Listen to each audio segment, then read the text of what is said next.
पुत्रवान कौन है जिसका पुत्र परमात्मा का भक्त हो गया हो।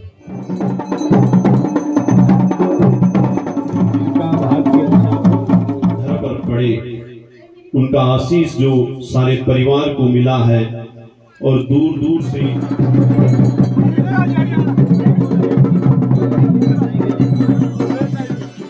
हे सूर्य सहस्त्रांशु तेजो राशि जगतपति अनुकंपा हिमाम भक्त्या गृहाण अर्घ्यम दिवाकरा। बोलो सूर्य देव भगवान की जय। नमस्कार साथियों, मेरा नाम है नीरज कन्नूरी और स्वागत करता हूँ आप सभी का उत्तराखंड चिन्याली शहर के खूबसूरत गांव बनाड़ी से। तो साथियों, सुप्रभात का समय है और बनाड़ी की नदी में आ रखे हैं नहाने। मैं सुमित और रोहित, चलो फिर आज का ब्लॉग शुरू करते हैं। रोहित को नहाते हैं, स्नान करने। देखो यहाँ पे देख सकते हैं आप, चाचा है ब्लॉगर और यहाँ पे भैया है रोहित भैया। गाइस देखो आप इनको कितना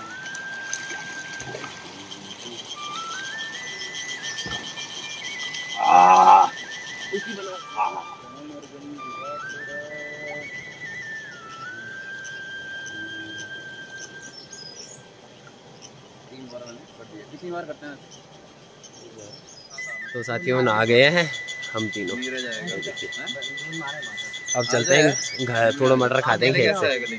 और 5-7 दिन कब निकल गए साथी ये पता भी नहीं चला, क्योंकि खुशी के दिन एक महीने में ऐसा लगता है कि 2-4 दिन ही हुए है ना। और है ना, एक दिन भी ऐसा लगता है जो लोग हॉस्पिटल में बिता रहे होंगे एक दिन, उनको ऐसा लगता है कि एक दिन भी एक महीने के बराबर है ना। तो प्रभु सबके जीवन में खुशहाल है, अपनी मौसी के पास आएगा तो ऐसी जीवन है। वही तो हमारा धर्म ऐसा हित नहीं चाहता है किसी का भी करना है, फॉलो मत। बिल्कुल कोई जरूरी नहीं है यार, बाउंडेशन ही। नहाने के बाद मटर का सेवन हो रहा है। और पहाड़ों के साथियों हर चीज़ ऑर्गेनिक ही होती है। इस खेत में गाय की गोबर की खाद डाली हुई है, इसमें न किसी प्रकार का फर्टिलाइजर है, उर्वरक ऑर्गेनिक है। और बाजार में तो हर चीज़ केमिकल से बनती है ना। इसमें अपनी घर की चीज़ें खाओ, मस्त रहो मस्त रहो।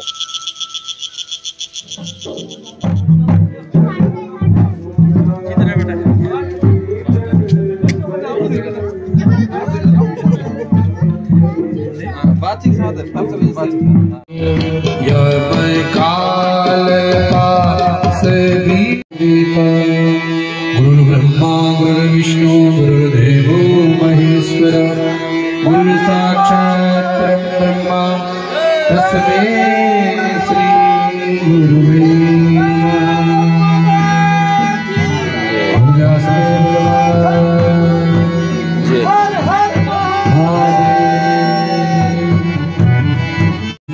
वासुदेवाय देवकी नंदनाय च नंद गोपकुमाराय गोविंदाय नमो नमः।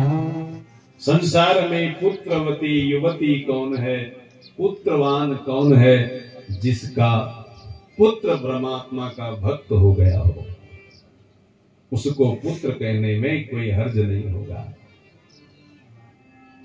और उसको पुत्रवती कहने में भी कोई हर्ज नहीं होगा, पुत्रवान कहने में भी कोई हर्ज नहीं होगा।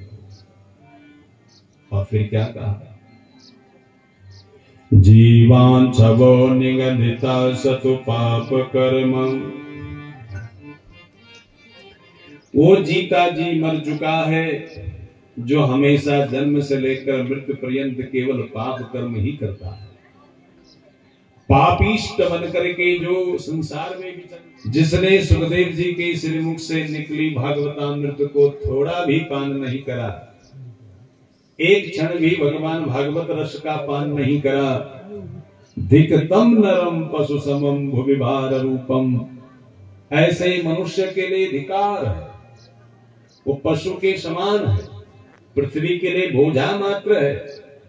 ऐसा कौन कहे, एवं वदन्ति दिव्यदेव समाज मुख्या। स्वर्ग के देवताओं के समाज के जो मुख्य हैं इंद्र, वो इस बात को कह रहा है। क्यों पूर्णाहुति का हवन चल रहा है अभी।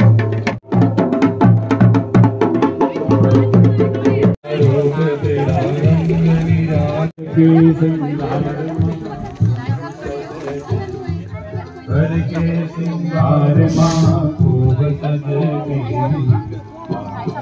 इधर से आ जाओ, कहाँ जा रहे हैं?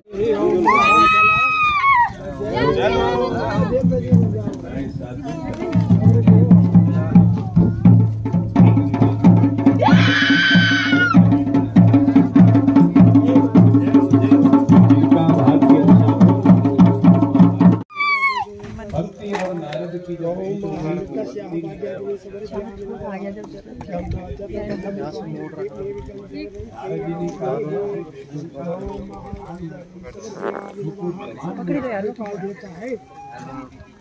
और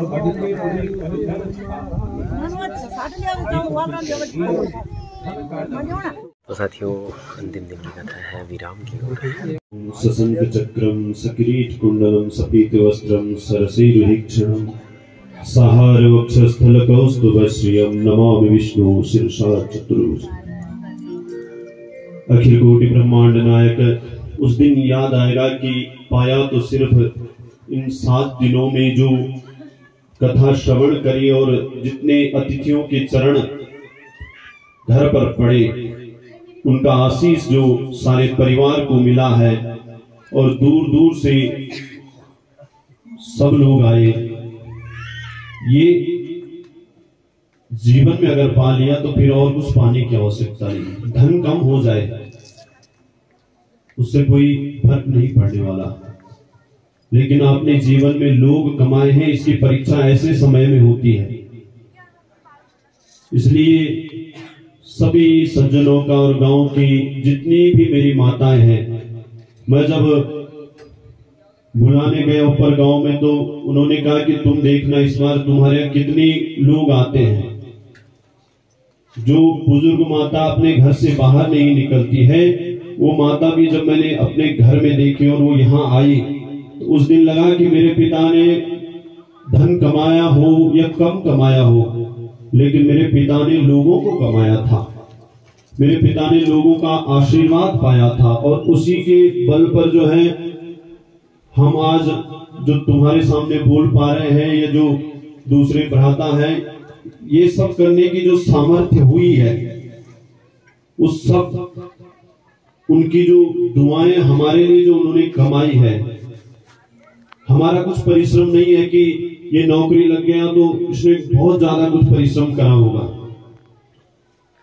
हमने हमेशा ये अनुभव करा है कि हमारे पिता ने जो दुआएं हमारे लिए ली है सब लोगों से, वो दुआएं काम आई है।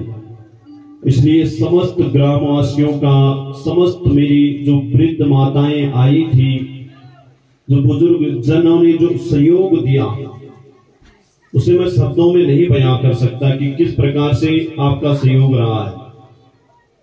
इस चीज का हम हमेशा आपके ऋणी रहेंगे और भगवान से ये प्रार्थना अपने लिए भी करूंगा कि हमें भी ऐसी सद्बुद्धि देना कि जिस दिन हमारी आपको आवश्यकता पड़े उस दिन हम जो है आपके साथ खड़े रहे। ऐसी सद्बुद्धि भगवान से अपने लिए भी मांगता हूं और सबसे पहले समस्त गांव वालों का हृदय की गहराइयों से धन्यवाद करता हूं।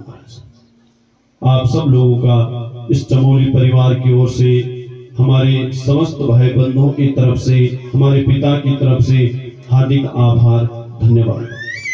उसके बाद जो हमारे दूर दूर से रिश्तेदार आए हैं, हमारे दिल्ली से पहुंचे हैं, देहरादून से कुछ रावल जी जैसे यजमान हैं वो पहुंचे हैं और अपने परिवार के साथ और 2-2, 3-3 दिन का समय दे रहे हैं।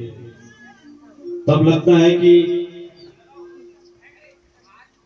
व्यवहार क्या होता है और श्रद्धा क्या होती है, प्रेम क्या होता है। इसलिए समस्त रिश्तेदारों का भी आभार प्रकट करते हुए हमारी दीदी जी यहाँ पर है 7 दिनों से। तेरी करुणा की है प्यास मुझको, तेरी करुणा की है प्यास मुझको, लगे दर्शन की है आस मुझको, लगे दर्शन की है आस मुझको। अब दे दो दर्शन और कर दो मिलन, अब दे दो दर्शन और कर दो मिलन। अपनी भक्ति का कर दे तू दान कहना, मेरे मन को करती है दीवाना, तेरी मुरली के तान खाना मेरे मन को करती है दीवाना। देवा शागमन्निहा भद्रं कर्णेभिः। और साथियों, भागवत का जो मर्म था वो समाप्त हो चुका है, विराम हो चुका है। आशा है भागवत भगवान आप सभी पर भी कृपा बनाएंगे। सप्तम दिवस है साथियों, अब भोजन चल रहा है, लंगर का खाना।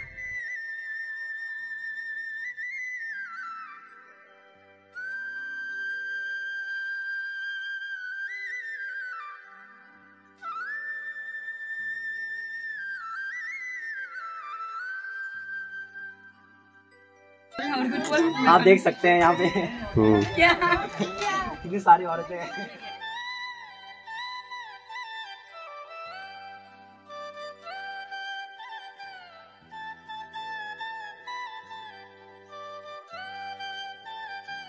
भागवत विसर्जन हो चुकी है और अभी व्यासदेव की विदाई हो रही है, प्रभु दुल्लेश्वर नागराज की विदाई चल रही है। और ऐसे लम्हे साथियों जीवन में कम ही आता है ना, चलना चाहिए ऐसे। और थोड़ा बहुत आध्यात्म भी होना चाहिए जीवन में, उससे आपके जीवन में सकारात्मक ऊर्जा आती है ना। चलिए आगे।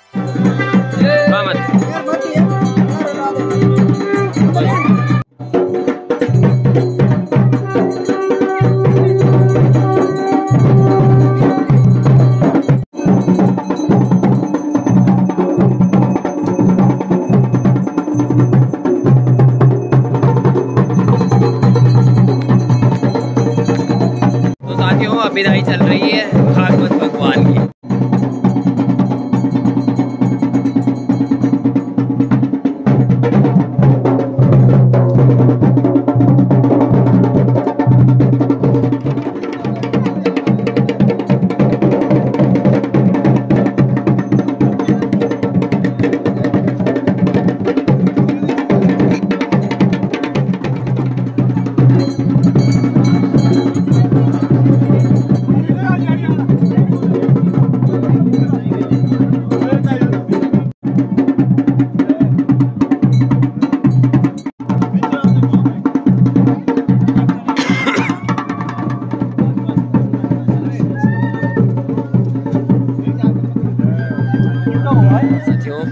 बनारस से जाने के समय भी हो चुका है, 7 दिन बिताए यहाँ पे और खुशी के दिन कब निकल जाते हैं साथियों ये पता नहीं होता है। तो चलते हैं अब सीधा गडोली, मिलते हैं आप सभी से। गाड़ी में बैठे सप्तम दिवस की वीडियो भी यहीं पे समाप्त करते हैं। उम्मीद करते हैं आप सभी को ये भागवत का सेशन अच्छा लगा होगा और प्रभु भागवत श्रीमद् भागवत आप सभी पर भी कृपा बनाए। मिलते हैं आपको अगली वीडियो के साथ, अगले ब्लॉग के साथ। तब तक के लिए अपना ख्याल रखेगा, अपने परिवार का ख्याल रखना। जय हिंद और जय देवभूमि उत्तराखंड। बोलो श्रीमद् भागवत महापुराण की जय। और साथियों मैं भी गडोली पहुंच चुका हूं। आप सभी को गडोली के ब्लॉग देखने को मिलेंगे। नमस्कार।